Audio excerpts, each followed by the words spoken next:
Well, good morning. Great to see everyone out this morning, and I know we've got several out, but it's always funny how that works. There'll be folks that'll be out of town or out sick, and there's visitors. It always seems to fill in the gaps. So we are so thankful for the presence of each and every one of you, and hope you all are having a good day. But the visitors here, we're thankful that you're here and that you're with us, and you are our honored guest, and we appreciate your presence. And if you have any questions or anything, please fill out a card and place that card in the back in that box as you're walking out of the auditorium after services, and we'd love to answer your questions. This morning, we're going to be continuing our study in the Gospel of Mark, chapter 5, and so we will be in Mark chapter 5, the majority of our discussion this morning. And so the question is, when you are confronted with Jesus, how are you going to respond? Boy, this technology is going to test my patience this morning. My screen just died up here. Because I can't read all of that up there, I got to pull up my PowerPoints real quick on my phone. That's the good thing about technology. It dies up here, and then I can just pull it up right here. So, when confronted with Jesus, what are you going to do with Him? How are you going to respond? Are you going to draw closer to Jesus? Or are you going to push Him away? Are you going to reject Him? Because that's what we're going to see this morning as we go through this text. We're going to see two responses to Jesus and what He accomplishes and what He does. Because faith is easy to talk about. It's really easy to talk about believing in God and trusting in Him. But talk is cheap if you haven't figured that out already in life. There's a lot of people who can do a really good job of talking a good game. They do a really good job of communicating things well. They're very charismatic, if you will. But when life gets hard, and when that faith is meant to be lived out, and when that faith begins to get tested, how do they respond then? Do they survive? Or are they consumed? When people are truly confronted with Jesus and His authority and His presence, what He demands of us, so His commands, He says, if you love me, you will keep my commandments. Right? Their response, our response, I don't mean to communicate this as if it doesn't affect me or have some sort of application for me. My response matters. It reveals what kind of faith I really have. And your faith is going to reveal what kind of faith you really have in your life. And so we have a powerful contrast that's going to be seen here in Mark chapter 5. Jesus is going to perform another undeniable miracle. This is not His first, by the way. He has already been accomplishing things through miracles. And some things are just kind of awestruck people, and so that's why the crowds are pressing around Him, as we talked about last week. Yet, unfortunately, in this context, instead of drawing near to Him, people are going to be asking Him to, hey, you need to leave here. You need to go away. But not everybody does that. We're going to see that the man that He heals, that He exorcises the demon out of, essentially, he's going to want to follow Jesus. And so again, for this morning, the question is, when confronted with Jesus in our lives, what are we going to do? Are we going to be like the crowds who say, hey, you got to go on somewhere. You can't be here. Or are we going to be like the man that was healed, that was taken care of, that was comforted, and say, Jesus, you stay. Jesus, I want to follow you. And so is our faith strong? Is it weak? Is it seen? Is it failing? Excuse me. So, Mark chapter 5, verse 1 through 6. They came to the other side of the sea, into the country of the Gerasenes. And when he got out of the boat, immediately a man from the tombs with an unclean spirit met him. And he had his dwelling among the tombs. And no one was able to bind him any more, even with a chain, because he had often been bound with shackles and chains, and the chains had been torn apart by him, and the shackles broken in pieces, and no one was strong enough to subdue him. Constantly, night and day, he was screaming among the tombs and in the mountains and gashing himself with stones. Seeing Jesus from a distance, he ran up and bowed down before him. And shouting with a loud voice, he said, "What business do we have with each other, Jesus, Son of the Most High God? I implore you, by God, do not torment me." For he had been saying to him, "Come out of the man, you unclean spirit." And he was asking him, "What is your name?" And he said to him, "My name is Legion, for we are many." And he began to implore him earnestly not to send them out of the country. And now there was a large herd of swine feeding nearby on the mountain. The demons implored him, saying, "Send us into the swine so that we may enter them."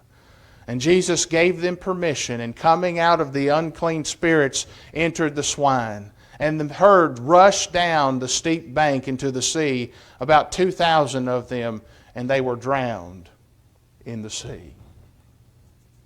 So following the storm, if you will, if you remember last week, they get to the other side.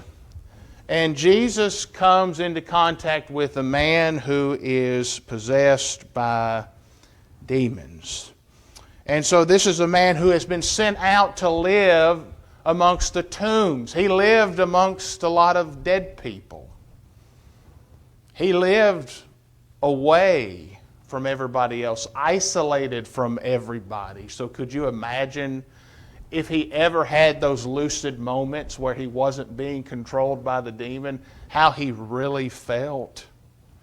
Could you imagine the sheer amount and sense of loneliness that he must have felt being all alone in this area, living amongst the tombs?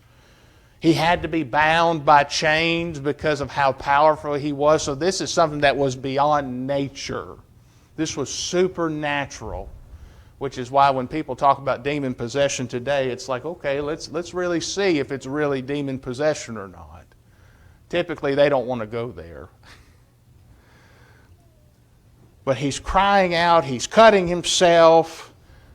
But what does Jesus do? He confronts this spirit.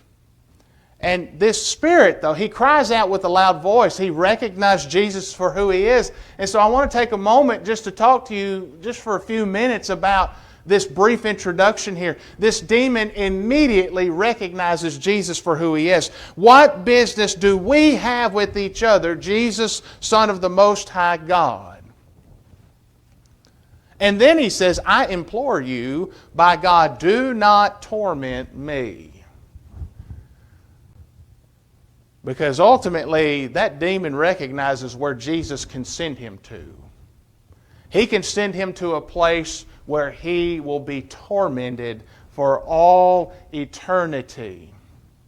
So this is kind of a hodgepodge lesson for you all. Kind of like, here's a puzzle piece, boom. Here's a puzzle piece, boom. So lots of points here that I can make. And I went to the bathroom before we started services, so I got a good extra 15 minutes to go. We got to laugh it up a little bit. So, no, I won't keep you that much longer. For one, the demons recognize Jesus for who he is, and they confess him.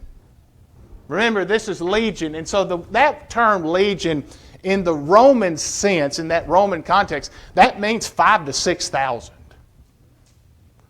Now notice that it says that it goes into the herd of approximately, it says 2,000, right? And so I think we have to be careful not to get caught up in the numbers, that there was so many specific amount of demons. Some people say it was a group of pairing of 7 demons. All of that, I'm sure maybe you have heard all of that. I'm not here to talk about the numbers. But the reality is that Jesus shows us, for one, He has power and authority over the spiritual realm. And what He says goes. How do I know this? Because look there, verse 13. Jesus gave them permission.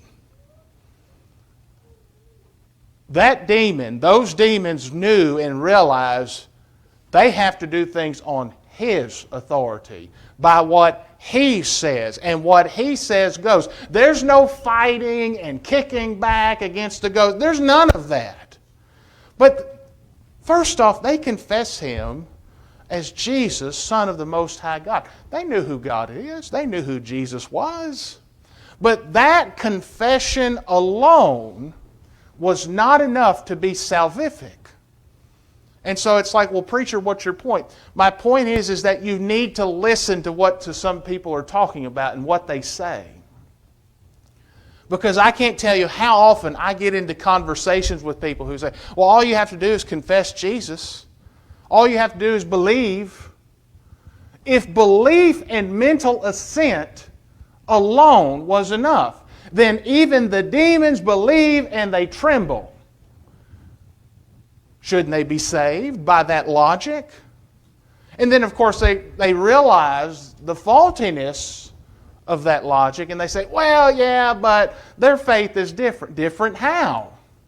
The reality is there's a lot of people walking around today who have the faith of demons. And we need to call them to the carpet on it. We need to say, let's prove it. Book, chapter, and verse. Let's talk about it. Yes, confession's important. Recognizing who Jesus is absolutely important. Believing in God and trusting in Him, it's a non-negotiable. We have to do all these things. But those things alone, by itself, is not enough. The demons believe. What business do we have? And do not torment me. So, puzzle piece, this is kind of like mini puzzle piece number 2. Do not torment me. I can't tell you how many preachers, and I'm talking about in churches of Christ. I'm not talking denominational folks. I'm talking about in churches of Christ who are beginning to teach that hell is no longer hell. That hell is no longer hot. That hell is no longer serious. That it's no longer eternal. Let me tell you something. It's a scary teaching that's coming out in pulpits. And I know why. I'm no dummy. If I wanted to fill these pews, we'd put out a sign out there on the roadway and we'd say steak and potatoes every Sunday and every Wednesday. And we would have a large band up here. We'd be doing all kinds of ungodly, unscriptural stuff to fill in the pews. And I'm grateful for every one of you. And I'm grateful for all those who are tuning in through the live stream and those who come and plan to come and maybe couldn't come today because of illness or traveling. I'm grateful for all of that. I would love to fill these pews with people, but we can't preach a false gospel. We can't tell a lie and expect people to come to the truth. And when people are saying that hell is not real, hell is not hot, and that it is not eternal, and literally the idea is that, well, when you die, if you would be going to hell, God just annihilates you. You just cease to exist. Now again, the purpose of this lesson isn't to get into that whole theme of theology and doctrine, but I just want you to see what's being described here. Don't torment me. I implore you, I beg you, by God, do not torment me. These are demons begging, don't torment me. And there's a lot of people today who talk about hell as if it's just some little playroom. It's an arcade room. It's not that serious. It's not a big deal. we need to start taking it seriously. The demons took it seriously, and Jesus took it seriously. Jesus immediately confronts these spirits. He doesn't play around with them. He doesn't go back and forth with them. He says, for he had been saying to him, come out of this man, you unclean spirit. Come out of him. He's already calling them out. That's what's happening here. And they identify as Legion. He was asking them. So I guess if you're wanting me to kind of paint the picture of how I think this is happening, because you have the idea of legion, and that means many. Like I said, in the Roman sense, in the military sense, that means 5,000 to 6,000. So if that's the sheer amount of demons that you're dealing with, he's calling them out. They're coming out. There's no question about it. They're coming out. And they're answering him, we are legion. So for the average person, right, for the average disciple, if they are confronted with this, they're going to be overwhelmed by this. But not so with Jesus. With Jesus, he has this completely under control. He has absolute authority over this spiritual realm that's standing in front of him. And as they're coming out, we are legion. It would have been easy if he becomes overwhelmed and say, okay, this is too many, I give up. But that's not what Jesus does. What is your name? What is your name? My name's Legion, for we are many. And he began to implore him earnestly not to send them out of the country. Don't send us to Sheol. Don't send us to eternal torment. There was a large herd of swine feeding nearby on the mountain. The demons implored him. They're begging him. So they're seeking mercy. That's what they want. They want Jesus to extend. This is him extending grace to them. Hey, put us over in the swine. That's merciful to them. Don't torment us. Send us into the swine so that we may enter them. And Jesus gave them permission. So, I said all that to say this. Things have to be done on his terms. And that's what people need to understand today. Is that we have to do things on his terms. And yet the common response is not doing things on his terms. It's doing things on their terms. It's being self-willed. And worship that's based on self-will, on building up myself and doing things that I want to do because I want to be entertained, that's not pleasing to God. That's not what he's looking for. He gave them permission. And what did they do? They run off the cliff. And they all die. So, I want to be honest with you. I understand why the countrymen are frustrated because this is their livelihood. Now, depending on what scholar you use, what commentary you use, you've got a couple thoughts here in this text. Let's read and I'll give you those thoughts. So their herdsmen ran away and reported it to the city and in the country, and the people came to see what it was that had happened. They came to Jesus and observed the man who had been demon-possessed sitting down, clothed and in his right mind, the very man who had the legion, and they became frightened.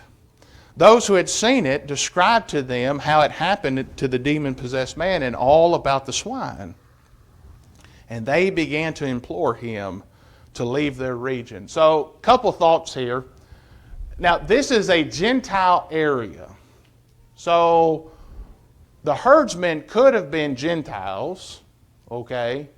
So, in their mind, this is their livelihood, and they don't appreciate it. Now, these could be Jewish people, because Jews did live in the Gentile areas in some instances. Now, the Jews raising pigs under the law. Think about that. Pigs are unclean. They're not supposed to have the pigs. So, yeah, the laugh is warranted.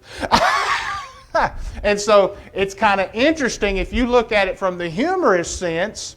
Jesus is like, okay, you want to go into the pigs? I'm going to show my fellow Jews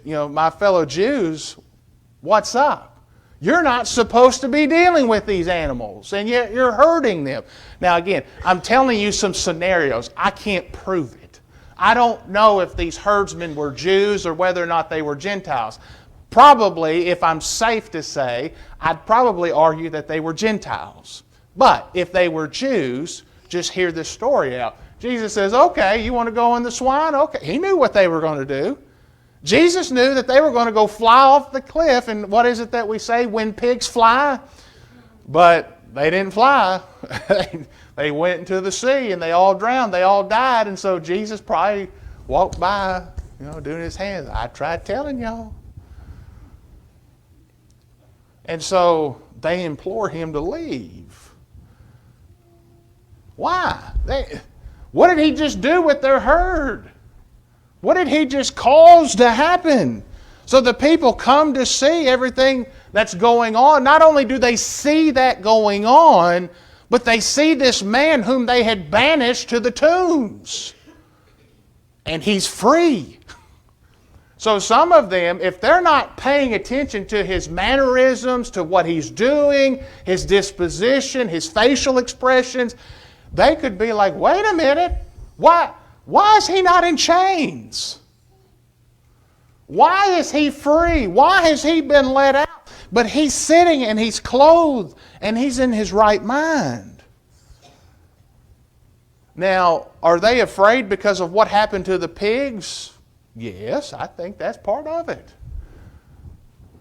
But they had been dealing with something that was beyond nature, that was supernatural. This man was so strong and so powerful that they could not hold him down. There's a reason why they shipped him off into the tombs. There's a reason why they chained him up in chains, because of how powerful he was. And so they observed this man who had been demon-possessed, and he's normal. And so this Jesus who now somehow seduces, or he heals this man, is also the same Jesus that causes all of this chaos, and we lose all of our money. We've lost our livelihood because of this man. You have to go. You can't be here. And so you see how they're driven more so by fear instead of by faith. Instead of seeing the blessing of Jesus in His presence before them, they see pain. Self-willness. See? They were self-willed because what do we get out of His being here? Okay, well, the psychopath is normal, but we've lost all of our money. What are they driven by? Fear. They're driven by money. And yet, what is it that Jesus said? You shall not have two masters. Near the end of that passage, He says, you're either going to love God or you're going to love mammon, which is wealth. It's money. Man shall not have two masters. So what kind of master do you suppose these people had? When these people were confronted with the authority of Jesus, they became more than just uncomfortable with Him.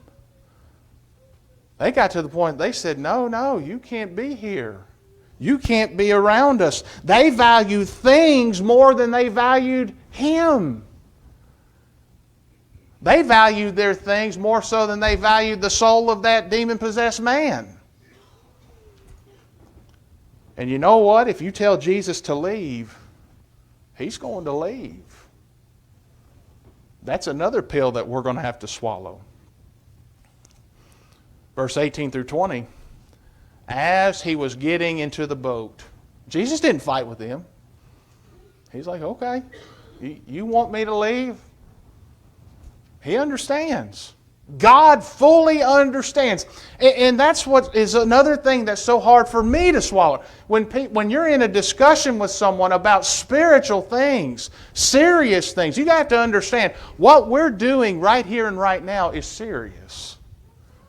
This is meaningful. Even before I got up and started speaking, what we were doing was serious and it was meaningful. Singing praises to God, singing the songs and teaching and admonishing one another with psalms, hymns, and spiritual songs. Praying to God. That's why when we come in here, we need to be rigid, but we don't need to be so rigid that there's no emotion. We need to be moved by the Word of God. But we don't need to just be so rigid that we can't ever have a little giggle, or that we can't be moved by some of the words that we sing. But Jesus realizes who we are. He knows our hearts. Jesus knows my heart. Absolutely He does. I agree. And the heart of the people there in that countryside, they said, "Get out." So what did He do? He shook the dust off His feet and He got out. Okay. As He was getting into the boat, the man who had been demon-possessed was imploring Him that he might accompany him. And He did not let him, but He said to him, "Go home to your people and report to them what great things the Lord has done for you and how He has had mercy on you." So we have two different responses so far, right? The first response is the one that's not ideal. It's the one that we don't want to be guilty of, right? The one where we are in the presence of Jesus and we say, "Okay, this is making me really uncomfortable. I don't want you here." But then we have this response where this man who's healed is begging to be with Jesus. "I want to be with you. I want to go with you." And yet Jesus says no, and He does not permit him. He doesn't allow him to. But He does give him a mission, right? So he says, "Look, you still have purpose." And so sometimes we need to understand that no is a perfectly good answer because there's still purpose for us out there in the world. And so He says, "Go home to your people and report to them what the Lord has done for you." How He's had mercy on you. True faith desires to be with Jesus, but it also causes us to have a desire to speak about Jesus. Not everyone can do this. Not everyone can lead singing. Not everyone can do opening prayer, closing prayer. I get it, and I think we can work on it. I don't think that's an excuse not to ever try it. So, I mean, those are those little minor nuances type discussions we have to have. But so far, we're seeing two examples of two responses to Jesus. One's great and the other's not. But what did He still do? Jesus still went away. And He went away and began to proclaim in Decapolis what great things Jesus had done for him, and everyone was amazed. And so the sheer influence that Jesus had on this man, because He loved this man enough to change him, to transform him. What did He do? He went and did exactly what Jesus said to do. And that's what we should be doing. We should be going out and doing exactly what Jesus says to do. Simply tell others what Jesus has done for you. It's not hard. It's not rocket science. We're not trying to go to the moon. We're trying to go to heaven. Because your story, no matter how great of a story you want to claim it to be or how little of a story you want it to be, your influence in the gospel matters. Don't undermine your testimony. Don't soften the blow. Now, I'm not saying go out there and be proud about it. We have to be careful with pride. But be willing to tell your story. Because that's what Jesus told this man to do. He says, "Go tell your story. Tell others what I have done for you." So, two responses, right? failing the first response. Why? Because of fear, rejection, asking Jesus to leave. And you know what? He's going to grant that request. Not because he's a genie or anything like that, but because he knows where he's wanted. But he also knows that he's needed. So he's going to go where he's needed. And if you need Jesus this morning, then you begin to ask for him. And you show gratitude, because that's exactly what that man did. You know, he could have gone off and stomped off and thrown a hissy fit and said, I can't believe you won't let me come with you. But instead he goes and he does exactly what Jesus says to do. Go tell people. And so what does he do? He goes out praising and rejoicing and telling others about what he's done. And so there's that true sense of desire to follow him. Not to kick against the goads. Not to say, well, that's what I should be doing. But there's a willingness to tell others. Are you rejecting Jesus in your life? Or are you welcoming Jesus in your life? It's seriously as simple as that. Because there's no in-between. There's no middle ground. And rejecting Jesus has some serious consequences that we will face. There we go. The song we're about to sing, Jesus is tenderly calling thee home. That's for you. He is calling you this morning.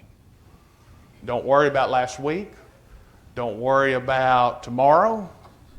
Focus on today. If you need the prayers of the congregation, we want to pray for you. We want to help you this morning. If you need to put Jesus on, if you need to clothe yourself in Christ, have your sins washed away, the baptistry is ready. We want to help you this morning. We want to encourage you. So if there's something that we can do this morning, won't you come forward as we stand and sing the invitation song?